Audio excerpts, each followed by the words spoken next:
جگہ کھڑے ہیں، سینکڑوں خدا ہیں جن کے ایک جگہ کھڑے ہیں، ایک خدا والے سارے بکھرے ہوئے پڑے ہیں۔ صدر عالی وقار، دنیا کا کوئی مذہب ہمیں آپس میں نفرت عداوت نہیں سکھاتا، کیونکہ یہ مذہب ہی تو ہے جو ہمیں آپس میں محبت سکھاتا ہے، یہ مذہب ہی تو ہے جو ہمیں اخوت بھائی چارے کا درس دیتا ہے، یہ مذہب ہی تو ہے جس نے ذات پات رنگ و نسل کے فرق کو مٹا کر محمود و ایاز کو ایک صف میں لا کھڑا کیا، یہ مذہب ہی تو ہے جس نے دشمن کے ساتھ بھی اس نے سلوک کا حکم دیا۔ صدر عالی وقار، اگر مذہب نہیں سکھاتا آپس میں بیر رکھنا تو پھر کون سکھا رہا ہے یہ فرقہ واریت؟ صدر عالی وقار، یہ ہمارے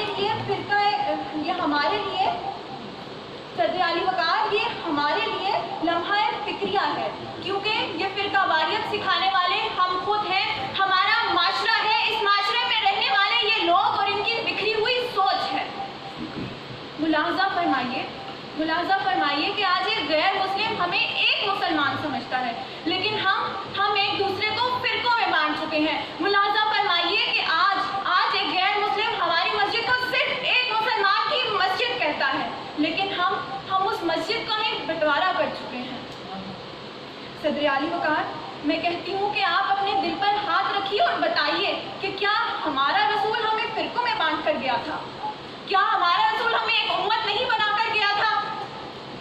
صدر عالی وقار، آج فرقہ پرستی، رنگ و نسل کا امتیاز، انسانیت اور فرقہ پرستی کی وجہ سے انسانیت اور مذہبی تفریق کی وجہ سے انسانیت کا شرازہ بکھیر کے رکھ دیا ہے۔ ایک ہی سب کا نبی، دین بھی، ایمان بھی ایک، حرم پاک بھی، اللہ بھی، قرآن بھی ایک، کچھ بڑی بات تھی ہوتے جو مسلمان بھی ایک۔ صدر عالی وقار، مذہب انسانیت کی تذلیل نہیں سکھاتا۔ فتح مکہ کے موقع پر نبی پاک صلی اللہ علیہ وآلہ وسلم نے دشمنوں کا سامنا ہوا تو ان پر اپنے مظالم کا بدلہ لینے کے بجائے معافی عام کرتے ہوئے یہ مثال قائم کی کہ مذہب نہیں سکھاتا آپس میں بیر رکھنا۔ صدر عالی وقار، اگر آج ہم ہندو کی گیتا اٹھائیں تو اس میں لکھا ہے کہ اگر کوئی تمہارے ایک گال پر تھپڑ مارے نا تو اس کے آگے دوسرا گال کر دو، کیونکہ یہ ثابت کرتا ہے کہ مذہب نہیں سکھاتا آپس میں بیر رکھنا۔